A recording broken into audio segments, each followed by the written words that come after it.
should see a market not just as a physical structure, because it means a lot to people. A building is not just bricks and mortar, it can be emotions as well. And sometimes in redeveloping it, we will preserve the bricks and the mortar, but we'll dismiss the emotions. Well, it opened on, remember this right now, the 6th of December 1892. There had been talk of a market in the city for a long number of years, because basically markets were just farmers would set up at the side of the road and sell. The council drove through the idea of an actual purpose-built fish and vegetable market. And in a way, that's how this happened. And it was very, very successful, to the point that within 5 years, the corporation were able to afford to build a fish market across the road and turn this into a fruit and vegetable market on its own. And on the walls you will see still signs of the fish were actual stuff that was sold inside the market.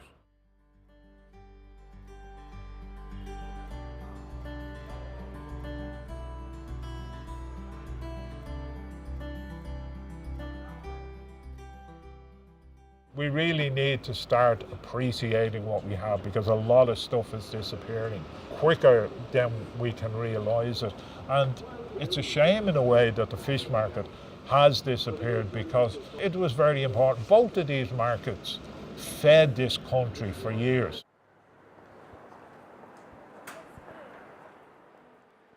The project looks at the old wholesale fruit and veg market, which is a protected structure, an iconic building in the city. We had a master plan for the overall area that, with the downturn in 2008, kind of fell away. So we had to go back and look at what we could develop. And to do that, we looked at the viability of a food market. We did quite a lot of international research, looked at the mix that was required to make them viable, number one, and also what would fit in the Irish context. Well, we hope to introduce a retail food market there in 50% of the building, which is underutilised at the moment. We would upgrade the building, provide additional services and facilities, and some visual interest to the building as well. We have a number of sitting tenants and we have a number of issues to sort through before we can go to development, but we'd hope that it would incubate quite quickly. You know, the nature of markets is that they're vibrant, they have a tourism draw, especially a city market, because that's where you kind of look for when you go to a city. So the potential is huge. Just looking forward to the day that we can go for lunch there, you know.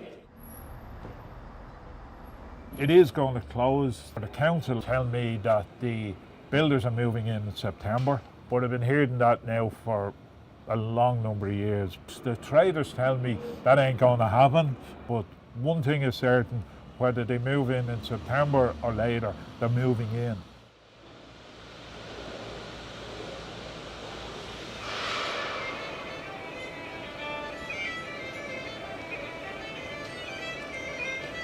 I think that there is always a danger in Dublin that we keep on talking about what we're going to do and never actually get anything done. If you look at it in an overall sense, one of the best things that has happened in Dublin over the last 30 years or so is the repopulation of the inner city. When I moved into Temple Bar in 1995, there were no grocery shops in the area. There was hardly anywhere to get a pint of milk.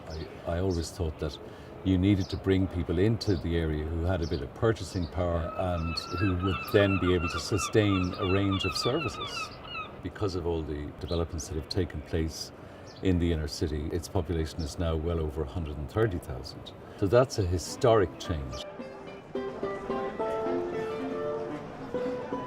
If the market was redeveloped for a different use, that it would have a positive impact, particularly if it incorporated the element of a food court. I don't see any reason why that shouldn't be done. I mean, it's quite accessible. That was always seen as part of a kind of a plan to draw, in effect, the city centre westwards as well as eastwards. At the moment, a lot of the focus is on the development of the Docklands, which is way to the east of the city centre, and the western sector of the inner city has suffered as a result, I think. So there's a need to put it back on the map as a place to go.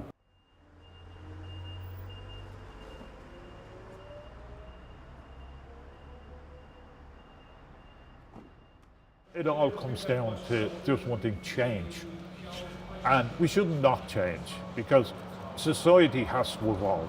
What we've got to be careful of is what we change and how we change it.